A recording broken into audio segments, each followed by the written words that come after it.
সবসময় হাসি আনন্দ খুঁজে নিতে হয় জীবনে। জীবনে যদি হাসি আনন্দ না থাকে তাহলে জীবনটা হয়ে যায় ইট পাথরের। আমরা ইট পাথর নিই, ঠিক আছে? ঠিক আছে। আর একটা কথা, কখনো কোনো অবস্থাতে কাউকে তাচ্ছিল্য করতে নেই, কাউকে কখনো না তাচ্ছিল্য। এই কম করেছে, এ বেশি ঠাকুরের কাজ করেছে, ও অনেক করে, এ কিছুই করে না, এইসব বলতে নেই। তুমি যেটুকু করছো সেটুকুতে উৎসাহ দাও। जो भी करता है छोटा बहुत अच्छा, बहुत अच्छा, बहुत अच्छा। ঠাকুরের কাছে এসেছেন শুধু সেনা, অঢেল করেছেন ঠাকুর, অঢেল। একটা আল্লাহ এনে আগুলি এনে ঠাকুরের হাতে দিয়েছেন পাবনায়। ঠাকুর সেটা বুকের মধ্যে চেপে বলছেন, তুই কি করেছিস? 7 রাজার ধন এক পানি কেটা তুই দিয়েছিস আমাকে। মানে ঠাকুর এই যে উচ্ছ্বাস দেখাচ্ছেন, কি না একটা বিন্দু সে করতে পেরেছে ঠাকুরের জন্য, অঢেল করার একটা প্রতিদান তার মধ্যে দেওয়ার ভাবনা জাগিয়ে তুলেছে।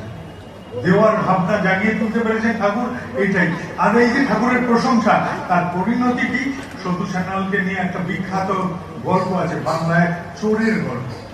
একটা বই আছে, সেই বইয়ের মধ্যে সেই সতু সান্যালের পরবর্তী জীবনের একটা অধ্যায়ের ঘটনা বলি। তার বাড়িতে কলকাতায় তিনি থাকতেন, কলকাতা 68 সূর্য সেন স্ট্রিট, 68 মন্দির নামে পরিচিত।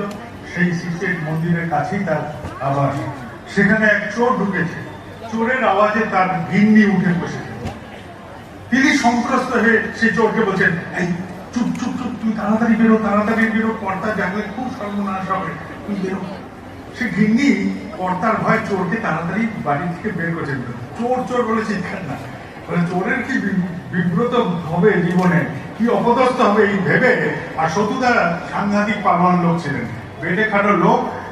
কোনো সময় কলকাতায় সেই হাত টানা রিক্সা এবং যেরকম টুল উঠাই সেরকম করে টুল উঠে মারতে ছুটেছিলেন কাঠে।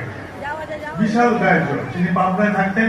আর আমার দাদুরই প্রায় বয়সী, খুব গায়ের জোর সতু সেনা। তো তিনি এই খুবখাট আওয়াজে উঠে পড়েছেন, লাই কেড়ে। তারপরে চোরকে ধরেছেন, তুই চুরি করিস কেন, এই করিস কেন? তারপর গিন্নিকে বলছেন, এই রাতে দুপুরে পায়েস করেছিলে না, পায়েস দাও, মুড়ি দাও, এই দাও, সেই দাও। চোরকে ভালো করে খাইয়ে কালকে দেখা করবি, আমি অমুক জায়গায় থাকবো। সেই চোর এলো, চোরকে পরের দিন থেকে কাজের বন্দোবস্ত করে দিলেন এই আদলা দেওয়ার উৎসাহে।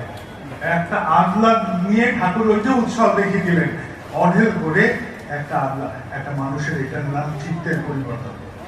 আর এটাই আমাদের প্রয়াস, এটাই আমাদের প্রয়াস। জয় গুরু। ঠিক আছে, জয় গুরু।